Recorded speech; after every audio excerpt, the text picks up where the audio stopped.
My name is Anna, and at 31, my life feels quiet. I work as a receptionist at a dental clinic, a job of gentle hellos and scheduled goodbyes. I live in a peaceful neighborhood with my husband, Mark.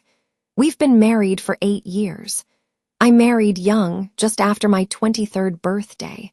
At the time, it felt like the most natural thing in the world. Mark was kind and had a strength you could lean on. He was an electrician, just beginning to build his own small business.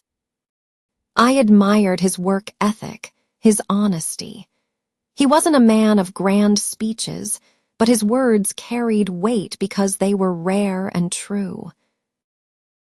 We met at a mutual friend's birthday dinner. I remember the restaurant was buzzing with noise and laughter, but somehow Mark and I found a small pocket of silence to share. He asked me about my work at the clinic, and I asked him how he got into fixing things. He smiled a slow, easy smile and said, "I like making things work again." I laughed. "Then you might come in handy someday."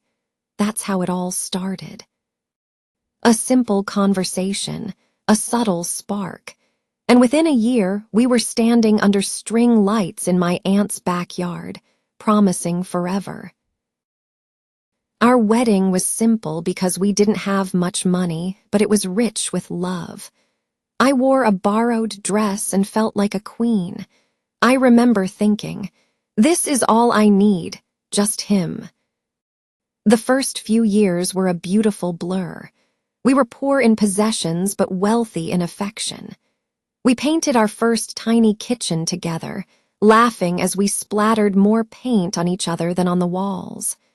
Mark would often come home with a surprise snack, and we'd sit on our old sofa, sharing food and dreams.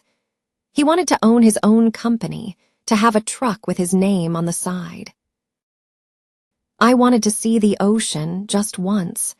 We shared everything, silly anecdotes from our day, our deepest worries whispered in the dark, our hopes for the future. I never felt alone. I felt utterly and completely seen. But slowly, almost imperceptibly, things began to change. At first, it was just small shifts. Mark came home later, more tired. The light in his eyes seemed dimmer. He spoke less, smiled less. I reasoned he was just overworked, stressed from building his business. So I tried to make our home a sanctuary. I cooked his favorite meals. I gave him his space. I didn't push or ask too many questions, hoping to soothe a weariness I didn't fully understand. But the silence between us didn't shrink. It grew, becoming a tangible presence in our home. One evening, trying to bridge the gap, I said, "The clinic was so busy today. A little boy asked if teeth grow back like hair." Mark just glanced up from his phone, gave a non-committal and went back to scrolling. No laugh, no follow-up question. My story just vanished into the air. I told myself it was fine, that not every day could be perfect. But tomorrow was the same, and the day after that. I made his favorite dinner one night, spaghetti with mushrooms and extra garlic bread. He walked in, looked at the table, and said, "I already ate." My heart sank. "Oh," I said, trying to keep my voice light. "I thought we could eat together." He shrugged. "Had a late lunch, not hungry." Then he turned on the TV, and its noise filled the space where our conversation should have been. That night, I lay in bed beside the solid wall of his back and whispered his name. "Mark!" He didn't answer. I wasn't even sure he was awake. I began to feel like a ghost in my own life. I started asking myself, when did we stop talking? When did we become strangers sharing a mortgage? I kept trying. I'd suggest a walk on the weekend or a trip to the farmer's market. He was always too tired, always had work to do. I once gathered all my courage and asked, "Do you still love me?" He looked at me confused, as if I'd asked him something in a foreign language.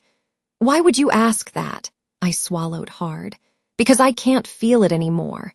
He sighed, a sound heavy with annoyance. I'm here, aren't I? Isn't that enough? But it wasn't.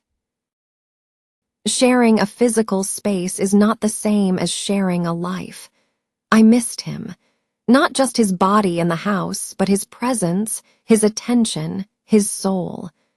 I missed the way he used to pull me close on a cold night. Now we both just turned away, seeking warmth from blankets instead of each other. One Friday evening, I set the table with candles. It was the anniversary of our first date. I wore the same silver earrings I wore that night. I even curled my hair. Mark came home and his first words were, "Why is it so dark in here?" I managed a smile. I made a special dinner. I thought we could celebrate. He looked at the food. Looks nice, but I already grabbed something. Sorry. My smile faltered. Do you remember what day it is? He blinked. No, what? My voice was quiet. It's been 9 years since our first date. He paused, a flicker of something in his eyes, recognition or maybe guilt. Oh, right, sorry, happy, whatever it is. He walked past me into the bedroom. I sat at that table alone, the 2 plates mocking me. I didn't cry. I just watched the candle flames dance until they tired and went out. After that night, I stopped trying so hard. I fell into the routine. I went to work. I came home. I cooked. I cleaned. We existed in parallel. One morning, I forgot to iron his work shirt. He looked at it with disgust. You had one thing to do. I wanted to scream, I do everything. But I said nothing. The silence had become my language, too. I started keeping a journal, a place for all the words I couldn't say. Mark, today I passed a bakery that smelled like the one from our honeymoon. You didn't remember our anniversary. I smiled anyway. Do you even see me anymore? I never showed it to him. One Sunday, I went to a cafe by myself. For 2 hours, I just sat and watched people. Couples talking, friends laughing, families sharing cake. A woman at the next table smiled kindly. Waiting for someone, I smiled back. No, just taking a moment for myself. When I got home, Mark was on the sofa, scrolling on his phone. He didn't ask where I'd been. He just said, "We're out of milk." That night, I cried in the bathroom with the water running so he wouldn't hear. The saddest part wasn't the fighting. It was that there was nothing left to fight for. The silence had become normal. At work, my smile felt like a mask. I answered calls, greeted patients, and gave directions, but I wondered if they could see the emptiness behind my eyes. One afternoon, my coworker, Sarah, brought me a cupcake. You look like you need something sweet, she said gently. I thanked her, my voice thick. Just a long week. But it wasn't a long week, it was a long life. That night, I placed the cupcake on the kitchen counter, a small offering of hope. Maybe we could share it. Maybe for 1 minute things could be like they were before. When Mark came home, I said, Sarah brought this from a new bakery. Want to try it? He glanced at it. You know I don't like sweets, he said flatly, and walked into the bedroom, closing the door behind him. I stared at that single, perfect cupcake, and the tears I'd been holding back finally fell. A few days later, I made one last attempt. Do you think we're okay? I asked him quietly one evening. He was absorbed in his phone. What do you mean? I clarified, my voice barely a whisper. Us, our marriage, are we okay? He looked away from me towards the blank TV screen. We're fine, why are you always starting things? I pressed on. I just feel like we don't really talk anymore. He sighed loudly, the sound echoing in the quiet room. We live together, we eat in the same house, we sleep in the same bed. What more do you want? I wanted to scream, I want you. I want your eyes when I talk, your hand in mine, your love. But I said nothing. Before I continue my story, I have to ask, where are you listening from? Knowing that my voice is reaching someone, that my story is being heard, gives me the strength to go on. I started to build a life for myself within my lonely marriage. On Saturdays, I went to the park. I'd sit on a bench and just watch the world go by, dogs chasing balls, children laughing on the swings. I would take a book but rarely read, finding more comfort in the weight of it in my hands than the words on the page. At home, Mark retreated further into his own world, spending hours in the garage tinkering with machines. He was fixing everything except us. My parents invited us for dinner. Mark declined. "I'm busy," he said. When I asked with what, he just got annoyed. "Just work stuff." I went alone. My mom took one look at me and asked, "Where's Mark?" I gave my usual excuse, "Working late." She didn't press, but later, as we sat with tea, she took my hand. "Anna," she said softly, "are you happy?" I looked down at my cup. "I'm okay, Mom." Her grip tightened. "Okay isn't the same as happy, sweetie." I wanted to break down, to tell her everything, but the words wouldn't come. One evening, cleaning out a closet, I found an old photo album. Pictures from our early years spilled out, us covered in paint, eating ice cream on the floor of our empty apartment, smiling in cheap sunglasses on a sunny day. I waited until Mark came home and held it out to him. "Remember this?" He glanced at the cover. "Yeah, old stuff." I opened it to a picture of us in the kitchen.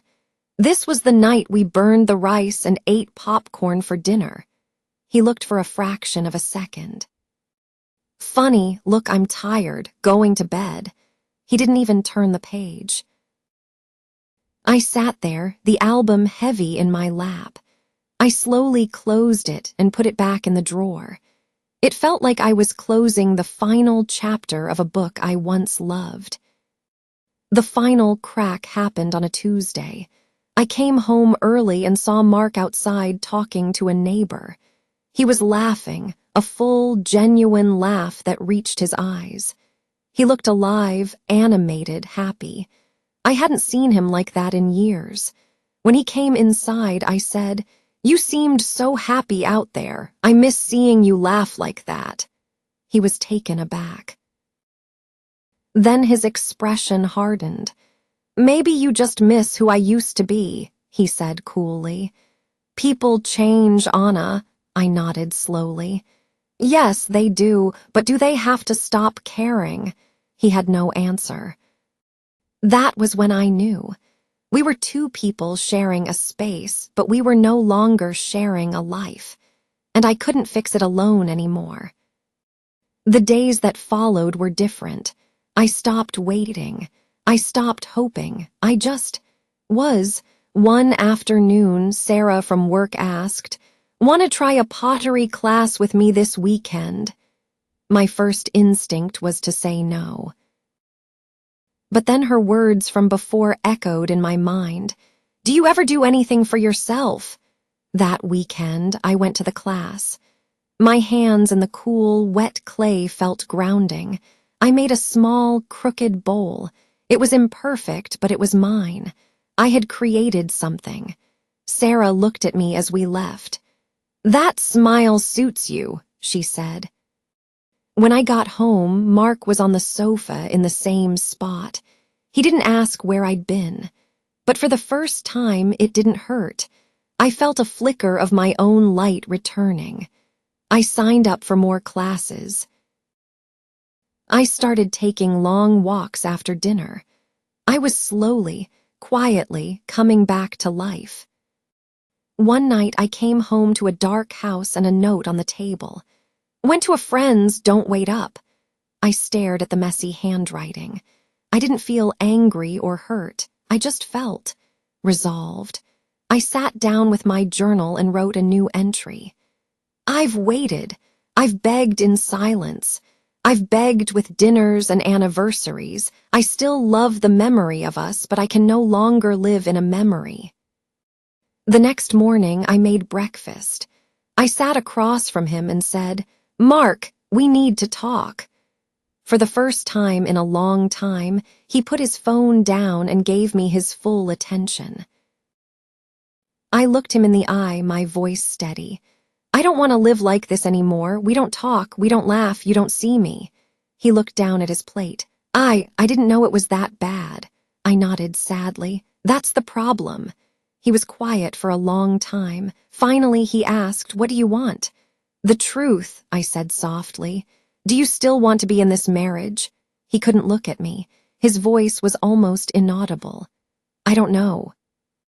Hearing those words felt like a quiet snap, a thread that had been stretched too thin for too long. "Thank you for being honest," I said. "I think I need some space." He didn't argue, he just nodded. That weekend, I packed a small bag and went to stay with my cousin. Her small apartment felt warmer than my house had in years. In that quiet space, I began to find myself again. I painted. I wrote. I cried on the phone with my mom, who simply said, "You are so brave, Anna. I am so proud of you." A few days later, a text from Mark appeared on my phone. "Can we talk soon?" I typed back, "Yes." But not yet. I wasn't angry anymore. I just knew I needed this time, this space to heal. I don't know what our future holds. Maybe we will find our way back to each other, or maybe we will build new lives apart. But for the first time in years, I wasn't afraid of being alone. I wasn't waiting for someone else to see me. I was finally seeing myself, and that was enough. If Anna's journey resonated with you, please consider liking this video and sharing your thoughts in the comments. Your support helps us create more stories like this. Thank you for listening.